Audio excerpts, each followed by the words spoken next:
I presented in the past about just treating challenging behavior more broadly. I've done some ARI webinars on that. So some questions that people ask might be better addressed by that broader webinar that I will direct you towards, where I go over a variety of different prevention, replacement, and response strategies. But today, what I'm really to treat challenging behavior. But what I'm really going to address and focus on today is teaching replacement skills, in particular, something we call functional communication training, which is how we teach children with autism to communicate as a way to replace challenging behaviors. So let me turn, okay, here we go. I'm just moving the menu at the top so I can see better. Here we go. All right. All right. So basically, what do we know about communication in kids on the spectrum? About a third of kids with autism are completely nonverbal. They don't acquire spoken language, or they are very minimally verbal, meaning they might have a few words, but most of their language often consists of repetitive speech or echolalia, which means, again, sort of repeating the same phrases over and over again. So that's a lot. That's a large, sizable group. But even for those kids with autism who are verbally fluent, meaning, maybe they have really great vocabularies, maybe they're speaking in full and complete sentences, they may still have communication difficulties. That's a core diagnostic criteria for having autism, right? So again, these are just a few examples of communication difficulties, but there are many different types of communication difficulties. Some kids with autism might have difficulty with conversational skills, sharing interests, responding to questions, offering new information. They might have difficulty understanding or responding to nonverbal cues, or, things like gestures, facial expressions, eye contact, tone of voice, or communicating those things nonverbally. They may have repetitive language. I mentioned what echolalia is, which could be immediate echolalia, meaning repeating what people are saying in the moment, or repeating what you've heard much later, delayed echolalia. It could be talking about one topic excessively and having a difficult time switching to talk about other topics. And just in general, less sharing of interests and emotions. So, the topic of how to really develop complex communication skills, like conversational skills, is beyond the scope of today's talk. What I'm going to focus on today is basic sort of communication skills for those, in particular for those kids who are nonverbal or minimally verbal, but even for any child with autism. Like I said, even if they're highly verbal, I'll get to this in my next, in 2 slides actually, even if kids are highly verbal, they might still not be able to access their communication skills in times when they're really upset, right? So the focus of sort of what I'm talking about is really how to address challenging behavior. And what do we mean by challenging behavior? Anything that's challenging, right? It could be most commonly that refers to aggression, things like hitting, kicking, yelling, hitting, kicking, pinching, pushing, biting, self-injury, hurting yourself in some way, property destruction, breaking things, tearing papers, pencils, tantrum behavior, yelling, screaming. I saw one of the questions before mentioned spitting. That's pretty common as well, part of what we would consider disruptive behavior, cursing, eloping, running away, non-compliance, and in some cases, repetitive behaviors or stereotypical behaviors. Any of these can be considered problem or challenging behaviors. Now, the question I'm often asked is, does communication impairment cause challenging behavior? And no, they don't. They don't exactly cause it, right?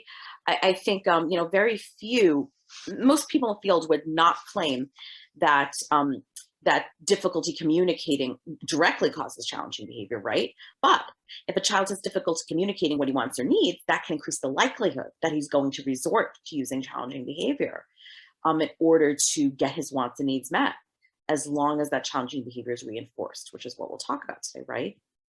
Now, again, even if a child's highly verbal, like I mentioned 2 slides ago, even if a child has a capacity to communicate, it could be that a child is, again, completely verbally fluent. It still doesn't mean you can always use that language that you might have, especially when you're highly aroused or distressed, right?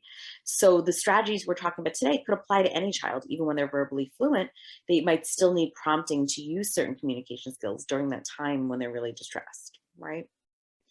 The bottom line is a child may be using tantrums or spitting or yelling or screaming or hitting, whatever it is, they may be using that challenging behavior instead of words to communicate because they can't communicate or use speech at all, or just because tantrums are easier than using words to communicate, right? At the end of the day, kids are going to do what is easiest to get what they need, if that makes sense. All right, we'll talk more about what I mean by that. So why does this kind of challenging behavior really occur? Whether it's hitting, kicking, yelling, screaming, spitting, whatever it is, why does it happen, right? It happens because it works for kids. It pays off. It's meeting some kind of need that they have, right? What we mean by that is it's serving a function or a purpose. It's happening for a reason, right?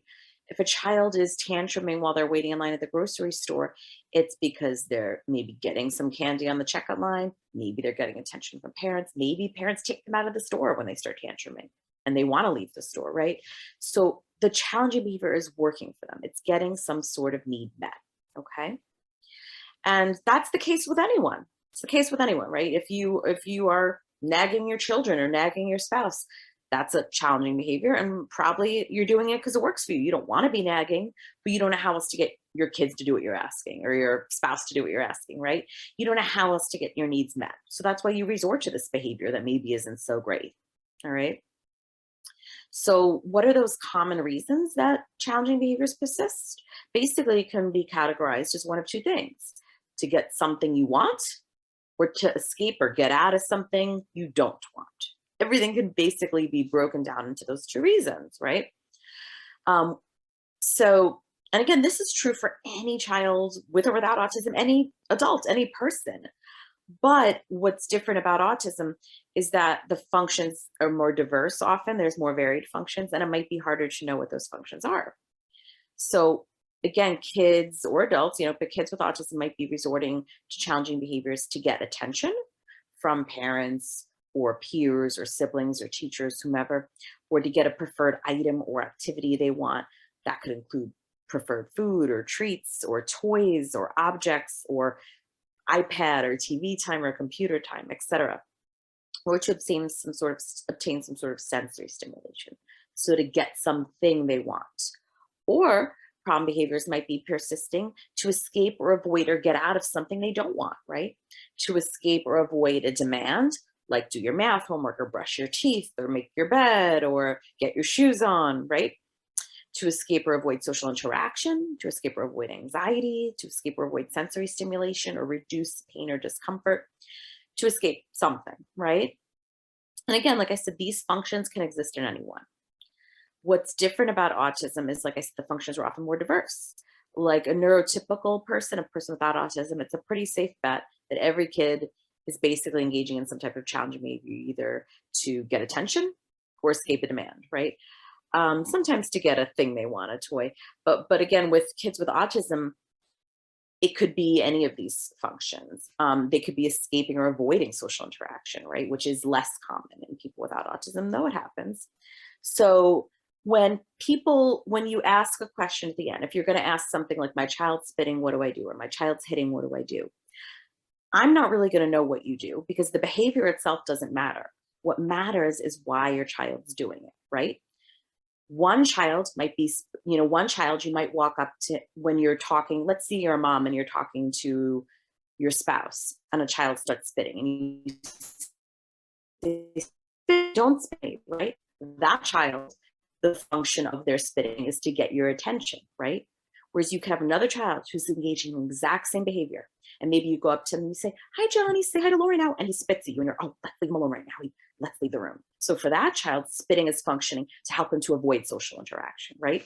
So you could have the same behavior, spitting, and it could serve completely opposite purposes, right? In one case, to get social interaction, to get attention. In the other case, the opposite, to escape or avoid social interaction. You would treat those two cases very, very differently, right? So that's why the behavior itself doesn't matter. What matters is figuring out why that behavior is happening, all right? Which just isn't always easy, understandably, all right? So how does this all relate back to communication? The way we think about this whole notion of behavior serving a function is that challenging behavior is a form of communication, right? The child is trying to communicate some want or need. They're not hitting or kicking or spitting for fun or because they enjoy it, or they're not doing it to upset you. They're doing it because they're not getting some need or want met, right? They're trying to get something they want. Like we said, they're trying to say, hey, I want that book, or I want that toy, or I want that treat, right? They're trying to get help. They're trying to say, this is too hard for me. I can't do this. I need help. They're trying to say, hey, look at me, play with me, talk to me, pay me attention, right? Because often they don't have another way to get attention other than to spit at you or to hit you or to bite themselves, right? Or they're trying to say, this makes me anxious. I don't want to do this. I want to get out of this situation. These are just some examples. But when we think about it as a form of communication, it could help us feel less angry and frustrated as parents, for sure. When we start to think, hey, my child's not doing this. Often I hear, my child's doing this, your child's doing this to be manipulative. Your child's doing this to be a jerk. Your child's not doing this to be a jerk, right? They're doing it because they don't know how else to communicate what they want and need. And like I said, they might be fully verbal. Your kid might have a great vocabulary, but they might just get so emotionally dysregulated in moments when they're upset that they still can't communicate these messages and resort to problem behavior to communicate these messages, okay? So the good thing about seeing problem behavior or challenging behavior as a form of communication is that you can teach the child to communicate instead of resorting to problem behavior, right? So that's what we mean by the term functional communication training, or FCT, right? All FCT means is that you're teaching the child an appropriate form of communication. And here's the key though, not just any communication, but you have to teach a communication skill that serves the same function or purpose as the challenging behavior. That's the key. Often people think they're doing functional communication training if they just teach a kid to ask for a break, but the kid doesn't want a break, right?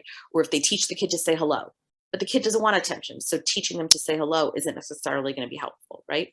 Functional communication training means that you have to figure out what the function is first.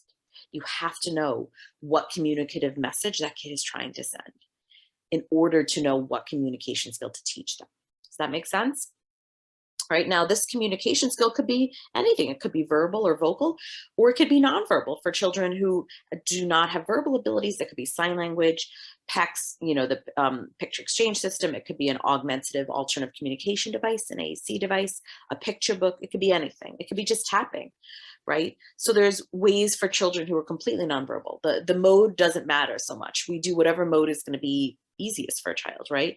But the point is to teach them what it is that that child wants or needs, to teach them how to communicate, to get what they want or need. Okay. So this rests on what we call the principle of functional equivalence. What that means is if a child hits you, if your child hits you and you give them attention, don't hit me, stop hitting me, don't do that. And a child says hello and he gets attention. Those two behaviors, aggression and hello, are equivalent. They both result in attention from you. So you can replace one with the other, right? That's what we mean by functionally equivalent or serving the same function. So our goal with functional communication training is to replace that challenging behavior, whether it's aggression or self-injury or tantrums or spitting, to replace it with a form of appropriate communication that ends in the same outcome, that ends in the same result. That results in the same consequence for that child, that gets them that same result or need met. Okay? Here's the tricky part. This part is challenging. It's not always easy. I think if you go to my original webinar, which I'll provide a link to at the end, where I talk about challenging behavior more broadly, I talk a bit more about how to identify the function of behavior. Given, lack of time, I want to be able to have time for questions. I'm just going to very briefly address how we would conduct a functional behavior assessment. When we try to identify what the function is, we use questionnaires, we use interviews, we interview the people who, parents, teachers who are most around a child. And we ask questions like, what are the things that happen right before a child engages in problem behavior? What are the circumstances? Who's a child with? Where are they? What activities are they doing? We try to figure out how to predict problem behavior. And then we try to figure out what are the consequences for problem behavior. I'll ask parents or teachers, what reaction do you give when the child spits at you or hits you or self-injures, right? That's what we're trying to get at. What are the antecedents, the things that come before the challenging behavior, and the consequences. What are the things that come right after the challenging behavior? Which means, what does the child get, or what does the child avoid? All right. Now, like I said, I get this information through interviews and questionnaires, but the most reliable and best way to get this information is through direct observation, actually observing in the moment. Your child just spit at you. Okay, write down in that moment what happened right before he spit and what happened right after he spit. That's what we mean by direct observation, right? The other thing we do is we try to look at situations when the child's behaving really well, when they're not engaging in that challenging behavior versus when they are, to look at what's different. What is different in those environments? What are the different antecedents? What are the different consequences? To help us try to figure out, how can we make the situations when they're not behaving well look more like the situations when they're behaving well? What's different about those environments, right? So we're looking for patterns, basically. So just to kind of give you some examples. So again, I'm going to go over, what do I mean by antecedent behavior consequence? I don't want to spend too much time on this, but it's necessary, like we said, because we can't do functional communication training if we don't understand what the function of a child's behavior is, all right? So in order to identify the function, you have to look at what happens before and what happens after the behavior. In particular, what happens after. That's what's really going to tell you what the function is. The function is whatever the consequence is, right? The function or the purpose of the behavior for that child is what they're actually getting or avoiding, if that makes sense, okay? The antecedents will help you in terms of preventing the behavior, which we won't really have time to address today, but identifying the antecedents is important because then it can help you prevent those antecedents from occurring, okay? But the consequences are really what's going to tell you what the function is, all right? So let's give you a few examples. Albert's mother puts him in his seat at the kitchen table. Albert bangs his fork on the table. He's then given a cheeseburger, right? In this example, if you were all here with me, I would ask you, what's the antecedent? What's the behavior? But I'll just tell you because you're not here with me. In this instant, the antecedent would be he's sitting at the table. He's seated at the table. The behavior is he bangs his fork. The consequences is he gets a cheeseburger. So next time he's at the table, what will Albert probably do? The answer is bang his fork, right? So in this example, what is the function or purpose of Albert's behavior of banging his fork? The function or purpose is what we will call tangible, meaning to get something he wants. In this case, get a cheeseburger, right? He's learned that I don't have to talk, I don't have to communicate. If I bang a fork, I get a cheeseburger. So he does it again. Okay. Now, I also want to be really clear about what I mean. This doesn't mean I think kids are doing this intentionally or thinking this. Kids are not thinking, if I bang a fork, I'm going to get a cheeseburger, any more than a little infant is thinking, if I cry, mom and dad are going to come get me. But a little infant, when they cry and mom and dad come get them, learns really quickly, okay, crying is the way I get mom and dad to come get me. Again, it doesn't mean they're thinking that, but you can learn things in an automatic way without actually thinking about it, okay? So again, I am not at all suggesting kids are sitting there thinking, I'm gonna cry and get mom and dad to come get me. That's not what children are thinking, okay? And Albert's not thinking, if I bang my fork, I'm gonna get a cheeseburger, right? Okay, next example. Ben's mother starts talking to his sister. Ben scratches his mother's arm. His mom says, ouch, don't do that, and puts Ben on his lap while she finishes talking to his sister. In this example, and this is a real life example from a real family I worked with, the antecedent was the mom was talking to the sister. The behavior is Ben scratches his mom's arm. And the consequence was he got a lot of attention from mom. So next time Ben's mom starts talking to his sister, what will Ben probably do? The answer is scratch his mom's arm, right? So what's the function of Ben's behavior? Hopefully you see that the function of his behavior is to get mom's attention, right? Because that's what happens. That's what the consequence is, right? Every time, and again, we don't rely on just one instance. We look for patterns. Like I said, we look for lots of repeated observations. But with this child, we had it all on video. It was a pretty clear pattern. Every time he scratched mom, he got tons of attention from her. Interestingly, so if you're not sure what the function is, I will suggest a good thing to do is to videotape yourself sometimes at home. Leave the video camera on. Because this mom, I remember asking her when we were trying to figure out what the function is, I said to her, so what do you do?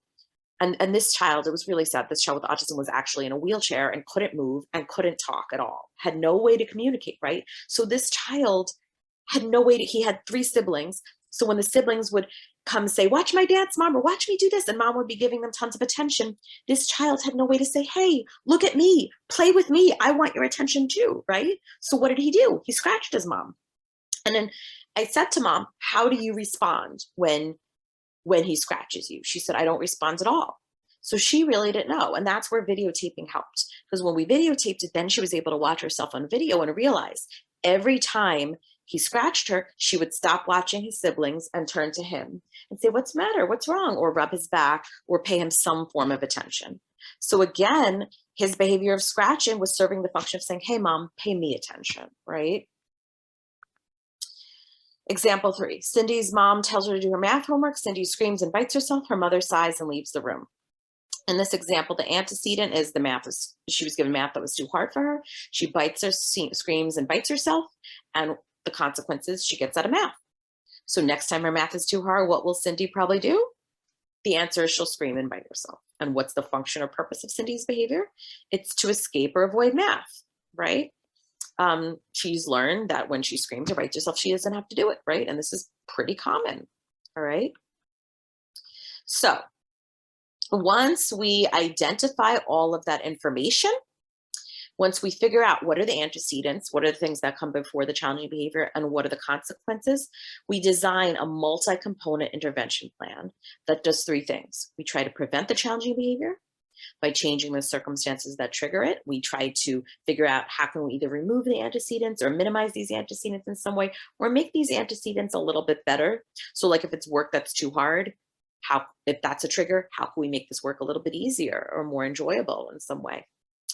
We try to teach an appropriate way to help kids get what they need, right? So we teach replacement skills. You have to teach a skill to replace the challenging behavior with a more desirable behavior that, again, here's the key, serves the same function or purpose. And then the last component is we have to change how we respond to challenging behavior by changing the consequences so that we're reinforcing the positive behaviors and the communication skills and no longer reinforcing the challenging behaviors. Now, if you watch my 2015 talk, like I said, I'll post the link at the end, I will go over prevention strategies, teaching replacement skills, and response strategies. But the topic of today's talk is on teaching communication skills. So I'm not going to be talking about prevention strategies or response strategies. Today, I'm only going to be talking about this part, teaching replacement skills. So I do want you to realize this is probably the most important ingredient, the most important things you could do, but there are other strategies we would use. We usually wouldn't only be teaching communication skills in isolation. We would be doing other things as well. I just want you to recognize that, okay? But the most important thing you can do is teach replacement skills. Prevention's important, rewards are important, all of that is important. But if you want prevention strategies are often a band-aid that helps in the moment. But if you want your child to really, if you want to reduce this challenging behavior in the long run, the best thing you could do is teach your child communication skills, because then they'll have the skills they need to get their wants and needs met and won't need you around to always worry about preventing things and preventing triggers, right? All right, so I think that the main point here is that reducing challenging behaviors requires increasing alternatives, right?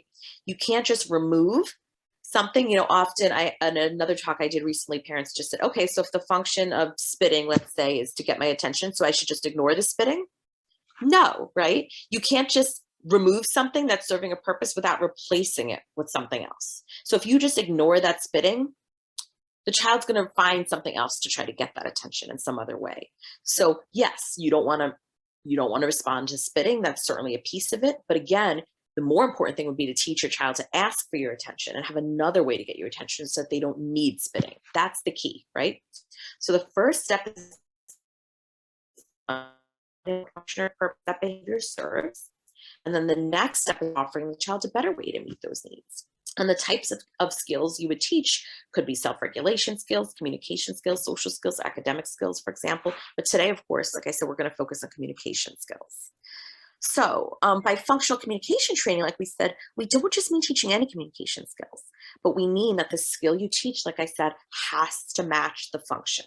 And I think that's where I most often see schools, teachers, parents getting it wrong. They're teaching the child, they're teaching all the kids in the class the same communication skill, but that's not going to be effective because you have to figure out what it is that child wants or needs, and then teach them to ask for what it is they want or need, right? So again, if a child is, engaging in challenging behaviors, whether that's spitting or hitting or tantruming, if they're engaging in challenging behaviors to get something they want, a tangible thing or item or activity, an iPad or treat, you teach them to ask for that thing. You would teach the child to ask, I want food, or give me food, or please can I have that treat or that iPad or TV or whatever it is, right? If a child is engaging in challenging behavior to get your attention, you teach them to ask for that attention or praise or affection or social interaction somehow. And I'll give some examples on future slides. If the challenging behavior is functioning to let the child escape or avoid something they don't want to do, then you would teach that child to ask for a break or help or change an activity. If the challenging behavior is functioning to give the child some type of sensory reinforcement, you would teach the child to ask for an item that provides that sensory reinforcement. So here's some examples when the function is to get attention. Again, just like the child I was talking about before, who was scratching his mom, right? He had literally no way to even physically move really to get her attention or talk. So all he could do was scratch her. And then she would turn around, like I said, and start scratching his back or ask him what's wrong or talk to him or look at him, right? So again, for that child, we could teach that child to say, hey, watch what I'm doing. Look at me, play with me. Can I have a hug? Read to me. I don't feel, whatever it is. For this child, he was completely nonverbal. So for him, we bought a micro switch, a button, where I forget what message we put in there, maybe hug me or look at me or play with me, but he couldn't speak. So then he would just have to press that button and it would say, hug me or look at me or play with me, whatever it was it said, right? And for the times where he didn't have the button, we taught him to tap his mom on the arm as a way to get her attention. So tapping her then was a communicative behavior that replaced scratching her to get her attention, right? The original study on functional communication training by, again, my late advisor, Ted Carr and Mark Duran, one of my other mentors, they were the developers of functional communication training. In this original study, again, they had kids with autism in a class. And so for those kids whose behavior functioned to get the teacher's attention, they taught those kids to say to the teacher, am I doing good work? Am I doing good work? Which is a brilliant thought, a brilliant phrase, right? Because then instead of spitting at the teacher or cursing or yelling to get her attention, now these kids have a phrase they can use, am I doing good work? That will get attention from the teacher in a positive way, right? And then for those kids whose behavior was functioning to escape work that was too difficult, they taught those kids to say, I need help. Right. So again, had they taught the kids who wanted attention to say, I need help, that wouldn't have worked. Had they taught the kids, and then they in fact found that. And for those kids who want to break, it's not effective to teach them to say, am I doing good work? Or for those kids who need help or want to escape, it's not effective to teach them to say, am I doing good work? And vice versa. For those kids who want attention, it's not effective to teach them to ask for a break or ask for help. Right. So what you teach them really has to match, again, the function or purpose. For a child who's trying to escape a difficult or disliked task, like I said, if it's a really difficult task that they're trying to escape, the task is too hard for them, you would teach them to say, I need help, or depending on their language level, just help. Or if they can't talk at all, pressing a button that says help, or signing help, or holding up a card that says help, or using an augmentative communication device that says help, etc. Right? If it's not that the task is too hard, but it's a disliked task, you would teach that child to ask for a break, right? And then you would set a timer for whatever it is, 2 or 3 or 5 minutes, and alert that child that when the timer beeps, he'll return to the task, right? And of course, what you might find, and we'll talk more about this later, is that the child's going to ask for a lot of breaks then, and that's okay. While they're learning to use their communication skill, they're going to ask for it a lot, and that's all right. Initially, you just want to reinforce it every single time they ask for it. You want to honor that communication attempt all the time.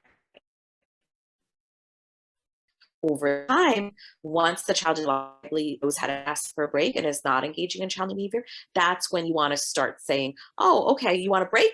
Do 1 more math problem, then you could take a break. Next day, oh, okay, you want a break? Do 2 more math problems, then you could take a break. Next day, oh, you want 3 more? You want a break? Use 3 more, do 3 more math problems, then you could take a break. So you gradually will increase expectations over time so that you're not always immediately honoring the break. But initially, when the child's first learning a communication skill, you do always want to honor their communication request. For a child who's engaging in challenging behavior to get a tangible thing or activity they want, you teach the child how to appropriately request that item or activity. Like I said, depending on their language level, that could look like, I want the book, please, or just want book. Or for some kids, who are only single word kids, they might just say book. Or if they can't talk at all, again, we could teach them to sign book or use an AAC device to say book or point to the book, etc. Or we could teach a child to ask, can I play with that? Or can I take a turn with that? Or my turn, please. Or just turn, again, if they can only say one word, right? Another thing you can do is teach a child to ask for a brief delay and then transitioning from their preferred activity. We can teach them how to say 1 more minute, right? For example. All right, and for sensory, for kids whose behavior is functioning to gain sensory stimulation, we would teach the child to ask for an item or activity that provides some sort of similar sensory input. All right. So I think I really addressed these examples, but just to kind of make it a bit clearer. So for the child who, mom walks into the kitchen, Tom starts crying and screaming, Tom's mom gives him a cracker. So for that child, again, it's clear his screaming and crying is serving the function of getting a cracker from mom. So for that kid, when mom walks into the kitchen, we would teach him to say, can I have a cracker, please? Or just, can I have a cracker? Or if he can only say one word, then just cracker, right? And mom gives him a cracker. Okay, so you can see the result or outcome is the same in both these situations. In either scenario, mom gives him a cracker, but we're trying to replace the screaming and crying with a communication phrase instead. All right. For the example of attention, the example I gave you before, the child who had 3 siblings, and he would scratch mom's arm and get attention. For that kid, we would teach him to say, hug me, or look at me, or just mom. And if he can't talk at all, then he could, again, press a button that says that for him, or use an augmentative communication device, or hold up a picture that says hug me, or play with me, or just tap mom, whatever it is, to get attention from mom. Okay. In the third example, Cindy's given a math worksheet. She screams and bites herself, and she gets out of math. She doesn't have to do math. She escapes math. So for this example, we would teach Cindy to say, I need a break. And then she also gets out of math, all right? Now, like I said, if it's a difficult task, we would teach the child to ask for help. But if it's a disliked task, we would be more likely to teach the child to ask for a break rather than help, if it's something they can do but don't enjoy doing, all right?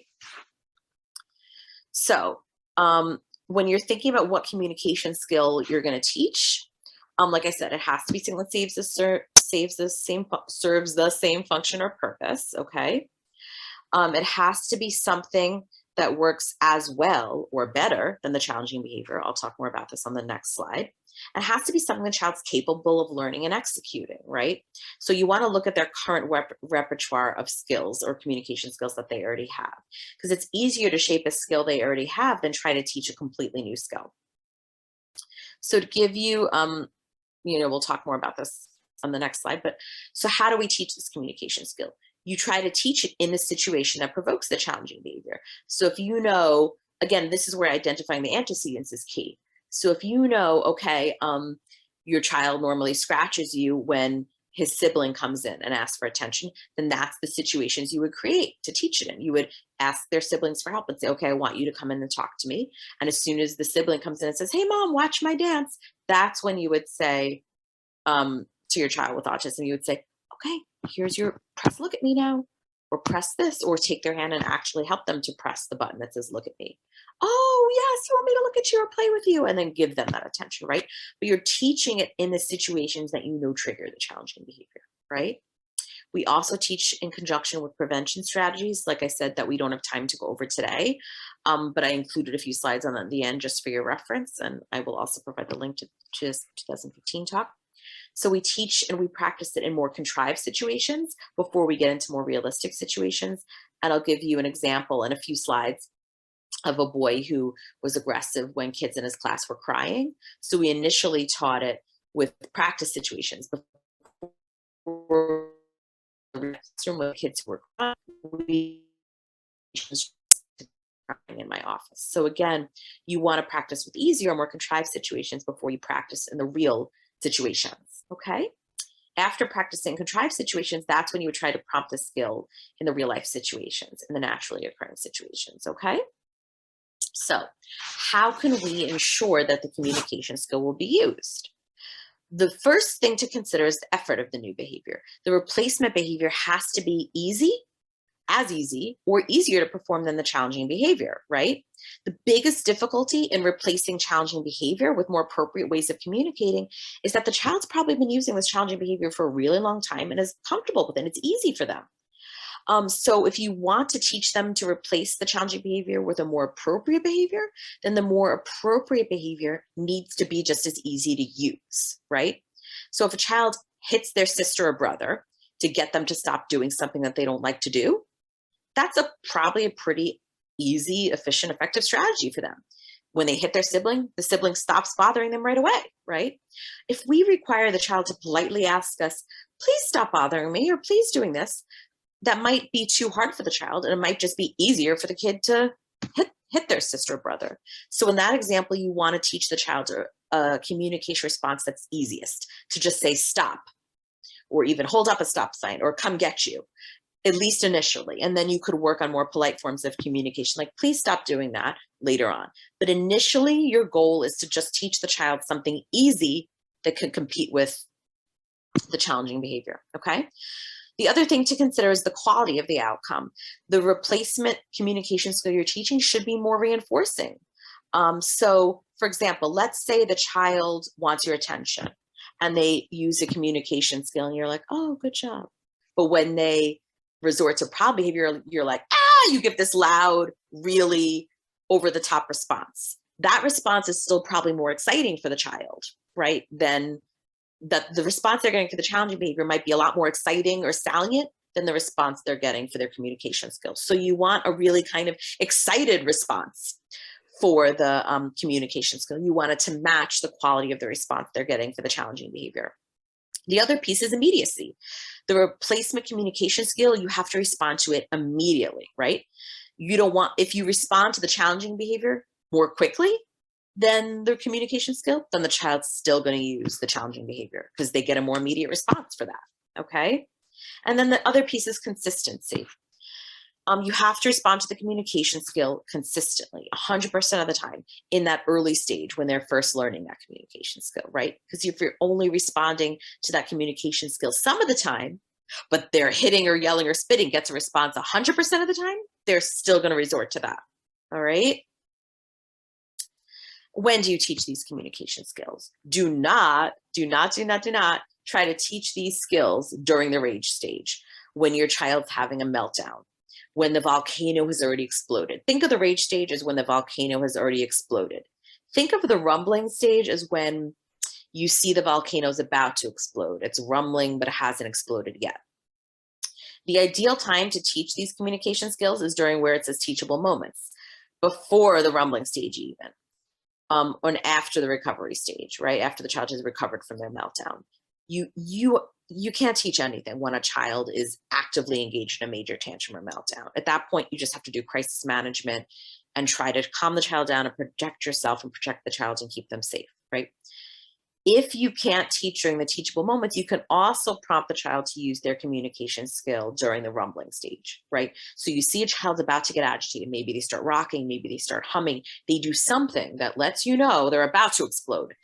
Before they explode, at that point, it's not too late. You can still say, Bobby, you want to ask me for a break now? Or Bobby, here's your break card. Or just Bobby, and point to his break card, or point to his attention card, or point to whatever his communication skill is, right? Prompt him in some way. It's not too late to prompt the child when you notice they're becoming distressed, right? But during the meltdown stage, it is too late at that point. All right. So at that point, the goal is just keeping yourself safe. So, and Denise, you can kind of let me know when I should stop talking and leave time for questions, but at least I want to make sure I walk you through this one case example. I don't know if I have time for another because I've been talking a lot. I'm sorry. You're doing great, Lauren. Okay. You're fine. Yeah, you're great on time. Okay. But so the first example I'm going to go over is a little boy named Eli. I worked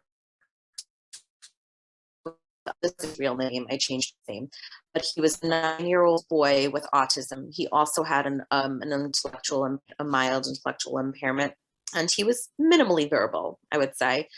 So he had some language, but not a lot of language. He was not verbally fluent. So what Eli's issue was, his parents called me because in school, in his classroom, his school was threatening to kick him out because he was aggressing against 2 girls in particular in his class. When they cried, when these 2 girls cried, he would attack them. Obviously, he was afraid of the sound of their crying. The sound of their crying was very distressing to him. It was only these two girls. It must have been something about the pitch of their crying. Interestingly enough, he did the same thing at home with his little sister. It was something about the pitch of her crying, that when she would start crying, he would attack her. And he did the same thing with one cousin, I believe. So it wasn't anybody who was crying. It seemed to be only girls, and only specific girls who maybe perhaps had a higher pitch of crying, right? So we did some observations of this behavior, and sure enough, and I did some interviews, and it was pretty obvious that what happened, I didn't even really need to do a direct observation. It was pretty obvious when his, when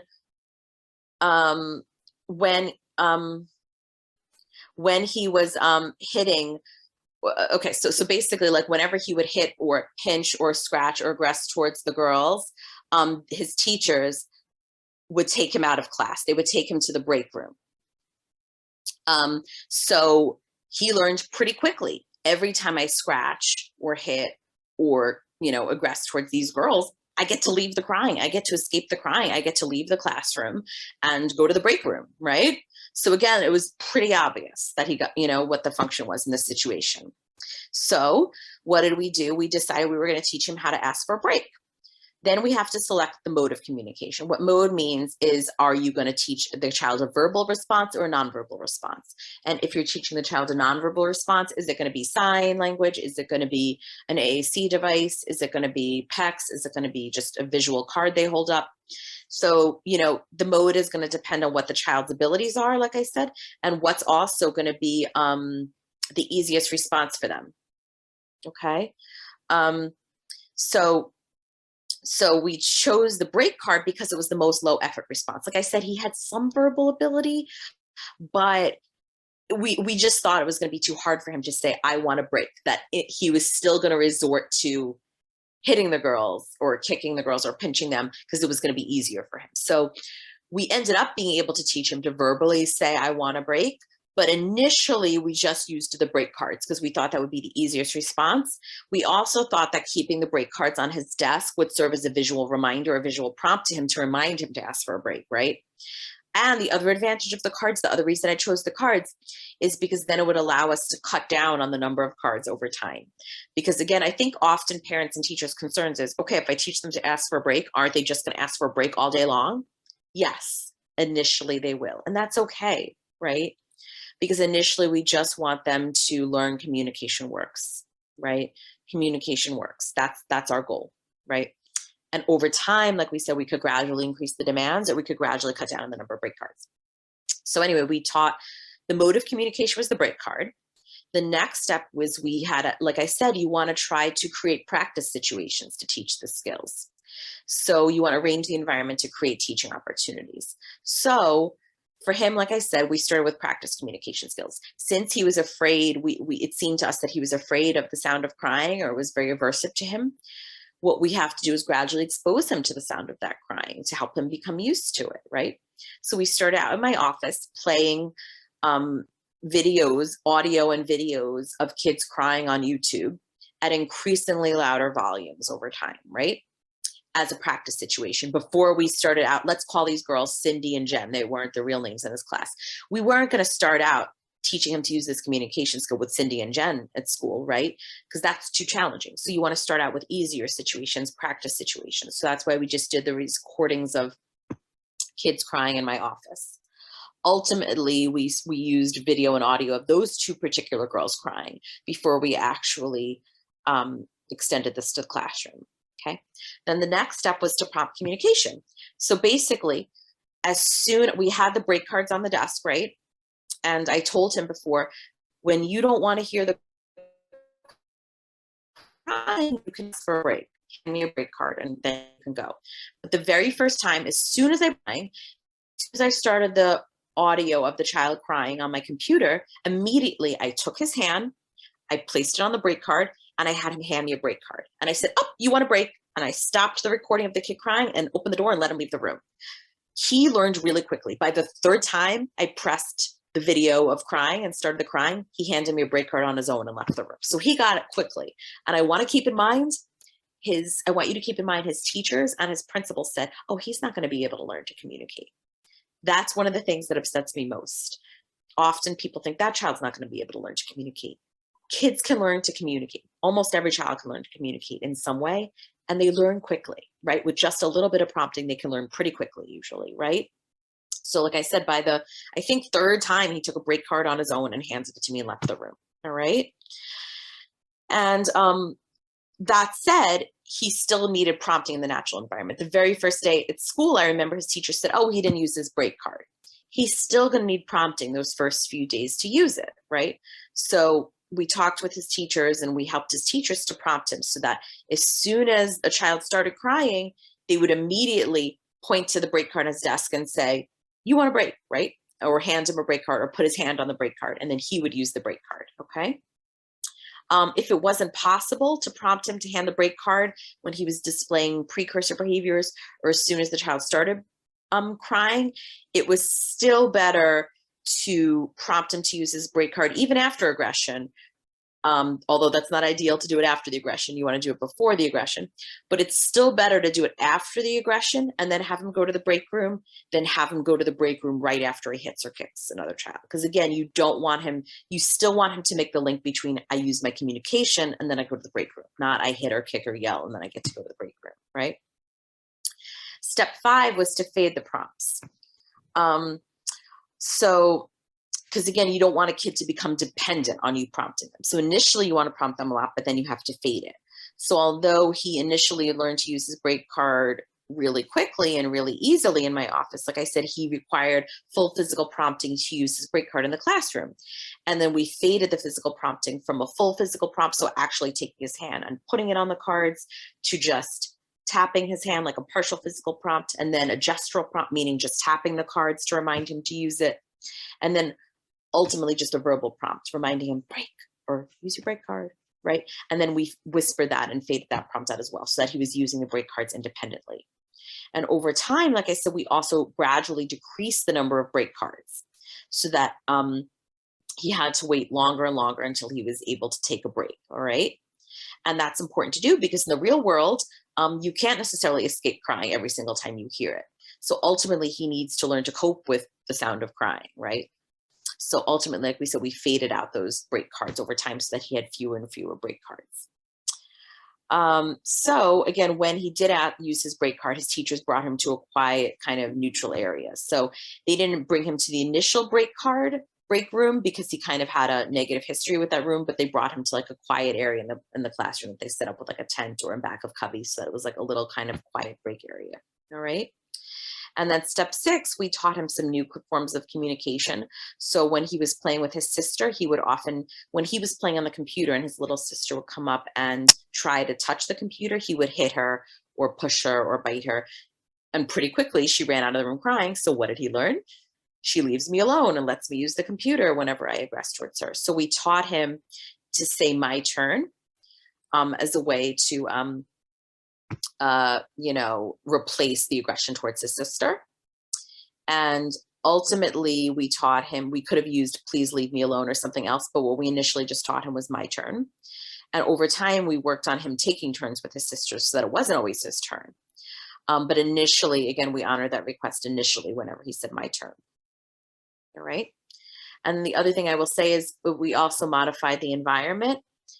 That's where prevention strategies come in. We use visual schedules, warning him of upcoming transitions, and some other strategies as well. Maybe I'll just say one or two things, and then I do want to stop for questions. I want to make sure we have time for questions. I will say old habits die hard, right? This isn't easy. What I'm suggesting isn't easy. Long habits are difficult to change, right? Just like our own patterns of behavior are hard to break, a child who's really used to spitting or kicking or yelling to get his needs met is initially probably going to feel frustrated that those behaviors are no longer working, right? So if you want them to use that new behavior, like I know I said this already, but I can't emphasize it enough, the behavior has to be easy for the child to use. It has to be as efficient and effective, meaning it has to result in the same or similar outcomes, right? Because think about it as a scale. For me, this visual of a scale really helps, where you see the challenging behavior on one side and the communication skill on the other. The payoff has to be as good or better for that new behavior, for the communication skill. So it has to outweigh the benefits of using the challenging behavior, right? If the challenging behavior results in a more reinforcing response, if it's easier, the child's always going to use that. So the communication skill you're teaching, like I said, the payoff for it has to be as good or better, and has to be as easy or easier for the child to use, okay? So if a child's screaming when she doesn't get her way with her parents, that might be very effective because the child immediately gets what they want. Whereas if you as a parent are requiring the child to speak in a full sentence, like, I want the TV, please, that might be too hard and it may just be easier to scream, right? So make sure what you're teaching the child is initially easy. And you could work on, once they learn that skill reliably, you could make it more complicated over time, okay? The last thing I'll say is that, again, I think this is what's frustrating for parents and teachers. They'll say, okay, yeah, I taught him to ask for a break, or I taught him to say, am I doing good work? But now he's saying, am I doing good work 500 times a day? I get it. You can't sustain that effort over time. You can't give your child attention every single time they ask for the rest of your life, right? So I tell parents, and teachers, this is just temporary. You have to reinforce it immediately right away while the child's learning this communication skill. But after a week or two, when the child is not engaging in aggression or problem behavior anymore and is reliably using their communication skill, that's when you can start teaching the child to learn to tolerate some, what we call delay of reinforcement, which just means that not every request is going to be honored right away. Not every request is going to be honored immediately. Of course, the child has to learn that over time, right? So to use the example, this was in my late advisor's book. I love this example. My advisor, Tech Carr, this was a real life woman with autism, Val, a girl. I think she might have been a girl with autism. So this girl, Val, would always engage in challenging behaviors to get her teacher, Joan's, attention, especially if the speech pathologist or another adult will come into the classroom then and talk to the teacher. Val would engage in a lot of disruptive behavior to get Joan's attention. So when they taught Val to tap Joan immediately responded with attention every time. Once Val stopped engaging in challenging behavior and was reliably using tapping to get her teacher's attention, that's when they started teaching her some delay of reinforcement. That's when Joan started saying, okay, Val, I'd love to talk to you now, but first, put away these 3 pieces of laundry and then let me know when you're finished, and then I'll talk to you, right? And then when she finished her folding the 3 pieces of laundry, she would say finished, and then Joan would reward her by engaging in conversation, giving her attention. Over time, they changed it to 4 pieces of laundry, 5 pieces of laundry, and so on. So within a week or two, she was folding a dozen pieces of laundry before she would get attention. So I think over time, of course, you're building up your demands and you're fading out some of that reinforcement. But the important thing to remember is that initially you are always trying to reinforce it right off the bat. Denise, should I open it up to questions? Should I go over a second example? What do you think? I am going to actually step in really quickly. We are going to do questions. Right. Our executive director, Steve Edelson, is ill. He planned to be here today and he could not be here. And there were a couple of things he wanted me to go over really quickly that relate directly to your presentation. So I'm going to show those really quickly. So I'm going to share my screen just for less than 2 minutes so that we can share those resources which relate to your presentation. You can see my screen, I'm assuming. Yes. Okay. So Steve wanted me to share his apologies that he could not be here, but he wanted me to also give these resources, which include the online screening tools that we have at ARI. There are a lot of different reasons for challenging behaviors, and each reason often dictates the type of appropriate treatment, as Lauren so carefully articulated. And in the other webinars that she has presented, she has gone over a lot of those things relating to self-injury and anxiety, and then these communication strategies. I did put some links in the chat to her past talks, and we are going to post those links on the playback page. So the playback will be online later today, and those links will be there along with Lauren's handouts and also a link to the quiz. So a lot of info on that playback page. The link was in the email you got earlier today. Right now, Steve also wanted me to share that ARI is developing an online program that will help provide insight into some behaviors, and people who use that program will be able to go through different sort of decision trees about what these different causes and functions may be. So that's a tool he's working on now. It will be announced in a future issue of ARI's monthly e-newsletter. So if you don't subscribe to that, you can subscribe to that on ARI's website. The next thing that I promised Steve I would mention is he has many great editorials on our website, but one of the very relevant ones to this talk is about self-injurious behavior. So this is a link that we will also have on the playback page. But if you haven't seen that article, it's a great one to go check out. So be sure to visit autism.org and visit that page. Finally, ARI publishes books and our monthly printed newsletter that mails out, quarterly printed newsletter that goes out with information about recent research and new findings. If you don't subscribe to that, you can subscribe to that on our website. He wanted me specifically to talk about these two books that have come out in the last several years. And Lauren, I believe you were a contributor on the self-injury book. Yeah, there's excellent information. So if you haven't seen those books, they are also on ARI's website at autism.org.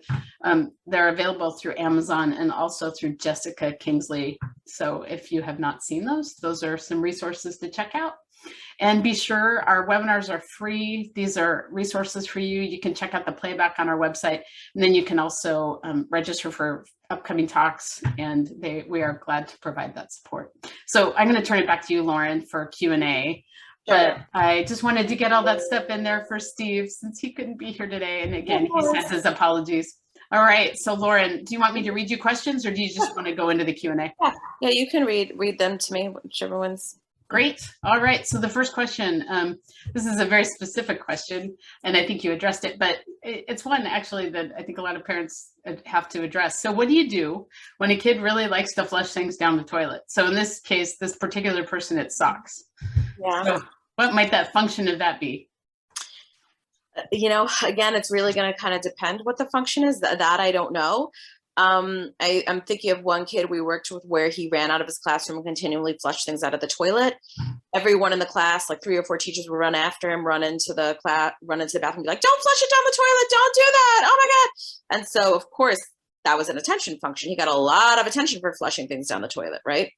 So, we needed to teach him to ask for attention from the teachers in other ways. And of course, the teachers had to stop responding by running out of the classroom and paying him tons of attention to do that. I understand you don't want the toilet to flood, but after just a few times of him not getting any reaction for that, he stopped. And he started using his other ways of getting attention instead that they were teaching him to do and prompting. So again, for that kid, it was attention, but I don't know what the function is for your particular child. It could be attention. Again, you have to look at how you're reacting to it. I would videotape the situation, or maybe you don't need to videotape it, maybe you know how you respond to it. But if the way you normally respond to it is to run after and be like, "Don't flush it down the toilet," which is probably what you're doing, then there's a good chance that serves an attention function. So again, what you would need to do is figure out what are the triggers. When is he more likely to do that, right? Like, is it during a time when you're not paying attention to him? Like you have a phone call and then all of a sudden he runs in the bathroom and starts flushing socks down the toilet and you're like, "Don't flush socks down the toilet." That lets you know that, okay, next time you're on a phone call is when you want to set him up with a preferred activity. And if you see him even get up to kind of run towards the bathroom, that's when you want to prompt him to use his communication skill, to prompt him to say, "Can I have your attention?" or "Mom," or "tap you," or whatever it is that is his communication skill. That's when you want to prompt him to use his communication skill and give him attention. And again, I understand you want to be on the phone. I'm just using this as an example. You don't want to give him attention, but it's better to give him attention for using a communication skill than for going and flushing the sock down the toilet, right? And you don't want to react when he's flushing the sock down the toilet. I know that part's easier said than done, but if you can catch it early and prompt him to use his communication, hopefully it won't come to that, right? But again, if he learns that flushing the socks down the toilet don't get a reaction from you, but asking for your attention does, then that should stop. Now, like I said, that's assuming attention's the function. I don't know what the function is for him. Maybe, and there could be more than one function. For some kids, there are. It could be that it started out as a sensory function. I've had a bunch of kids who are obsessed with toilets flushing and just love watching the toilets flush and listening to the toilets flush and love flushing things down the toilet for sensory reasons. And sometimes when parents give a huge reaction, then it also starts to serve an attention function too. So for some kids, for example, two functions. It's sensory and attention, right? So for those kids who it's been more sensory, what I've actually done is we've come up with a reward of like letting them watch videos of things being flushed down the toilets or toilets flushing or other things like that, contingent upon them not real life flushing things down the toilet, right?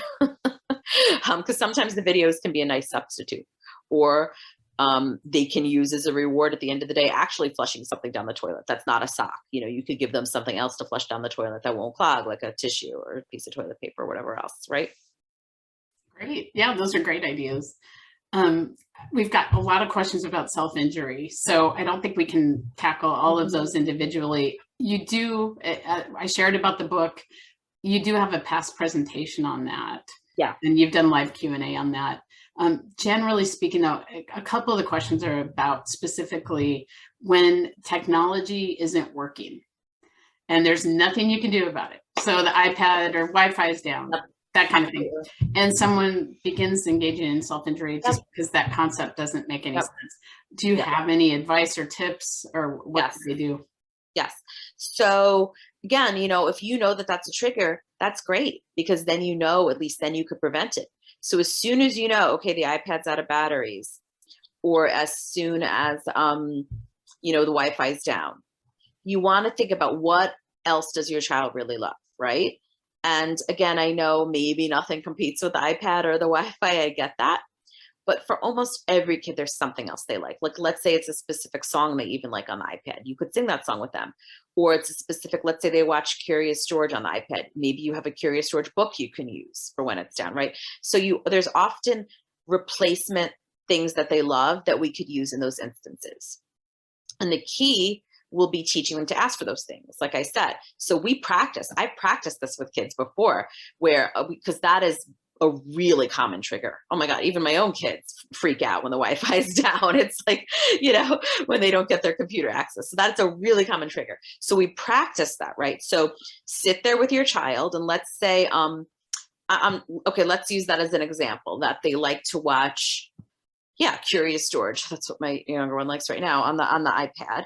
And so let's say you have a Curious George book or a Curious George audio tape they can listen to with Curious George songs. Or actually, let's use Sesame Street because that's a better example. Let's say you have a CD. Do people listen to CDs anymore? I still have a CD player, believe it or not. We listen to CDs. I don't know if others do, but we have a car. In the car we do. Yeah, we have one at home in our room. Actually, right here we have a CD player. So let's say the Wi-Fi is down and they always watch Sesame Street on their iPad, and they don't, and they don't have, you know, Sesame Street anymore. And let's say listening to Sesame Street songs on their CD is like the replacement activity you could come up with. So you practice that. You actually say to them, now we're going to shut down the computer as you're watching it. We're going to turn it off as you're watching it. And you're going to ask, Mom, you know, can I have my Sesame Street CD? And then I'm going to give it to you right away. So as they're watching it, literally just turn it off and prompt them to use their communication skill. Prompt them to say, can I have my Sesame Street CD? If that's too much language for them, again, prompt them to say Sesame Street CD, or just CD, or just hold up a card that says CD, or sign it, or use their augmentative communication system. Again, whatever mode of communication is going to be easiest for that child, practice that situation over and over and over again. Where for some kids, it's like they lose a computer game. So I will make them lose it. Or I will literally just pull the power plug out of the computer midway through using it. So you want to, if you could practice it, because you can't predict when the Wi-Fi will go out. You can't predict when their laptop. So the more you practice it and get them reliable at using their communication skill during those practice situations, the easier it's going to be for them to use it when the real situation happens. Does that make sense? Okay, the next question, I've gotten several questions about toileting related behavioral issues. Yeah. So either withholding or evacuating.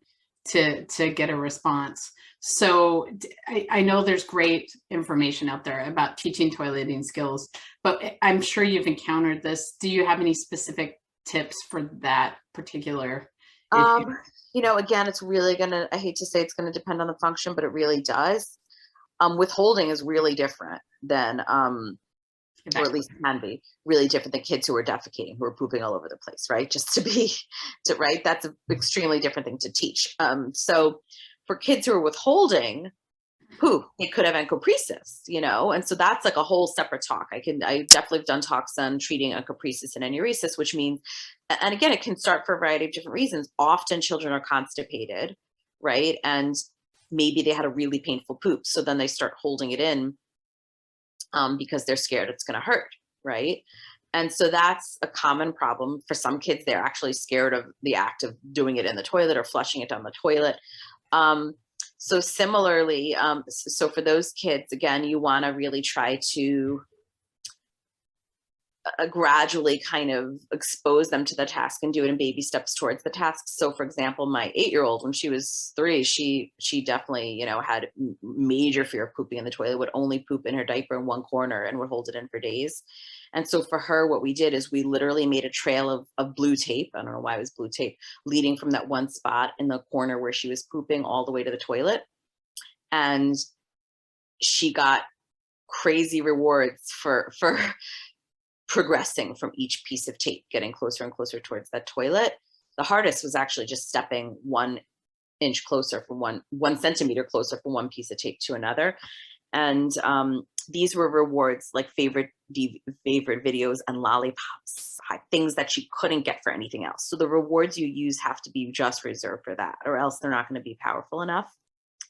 And ultimately, then when she got to the toilet, she actually just started doing it on her own on the toilet.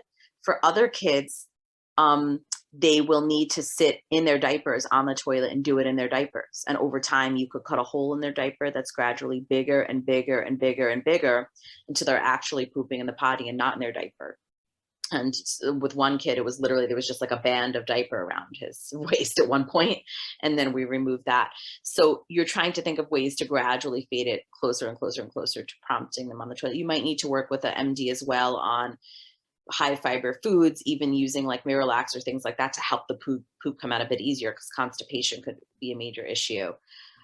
So that's withholding. There's a great book about, what is it called, by the poop doctor. His name is Tom. I'll look it up and I'll put in the chat maybe before we're done. But it's a great book that I used with my own kid that I found to be very helpful. Dr. Tom and something about the poop. I'll look for the title. But then now for kids who are pooping all over the place, again, you have to look what the function is. I feel like most commonly it's attention.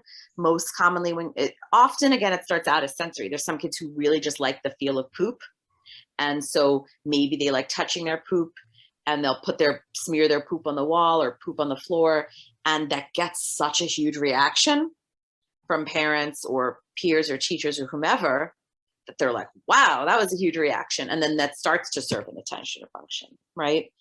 So again, the same strategies apply that I've been talking about. You would really have to teach that kid to ask for your attention in a more appropriate way, rather than, you first identify what the triggers are for when they're pooping, right? And so when you identify what those triggers are, you can simulate those triggers and prompt the child to ask for attention so that they're not resorting to pooping to get your attention. For the sensory piece, that can be a bit harder. Assuming it serves a sensory function, that can be a bit harder. You might need to try to figure out, what do they like? Do they like the feel of poop? If so, can we use Play-Doh instead? Or again, how can we create a similar sensory function for them? If it's escape, same thing. If they've learned, okay, if I poop on the floor or smear my poop on the wall, I get out of doing math, or I get sent out of the classroom. Again, for that kid, you want to figure out what's the trigger and teaching them to ask for a break or teaching them to ask for help so they don't need to resort to pooping, right? So same thing, again, that I've been describing, whether it's pooping or whether it's spitting or whether it's yelling or screaming or hitting you, the behavior itself doesn't matter so much as why they're doing it. You have to be able to teach them to communicate their wants and needs so they don't need to resort to pooping or spitting or hitting or whatever it is. I think as a parent, and I get it, as a parent myself, I often tend to be like, well, that didn't apply to me. Because you think your problem is often so unique and so hard sometimes that it's hard to apply. But I want to encourage you, the answer is probably in what we talked about today. You know, whether, even if it's a unique problem we didn't talk about today, let's say it's running out of the room, let's say it's spitting, let's say it's, I'm trying to think of some really bizarre problem we didn't address, vomiting on you, right? It doesn't actually matter what it is. The same rules apply. You have to figure out why the child's doing it in the ways we described today and teach them to communicate their needs in another way. That's going to be the answer to basically almost any question you could ask.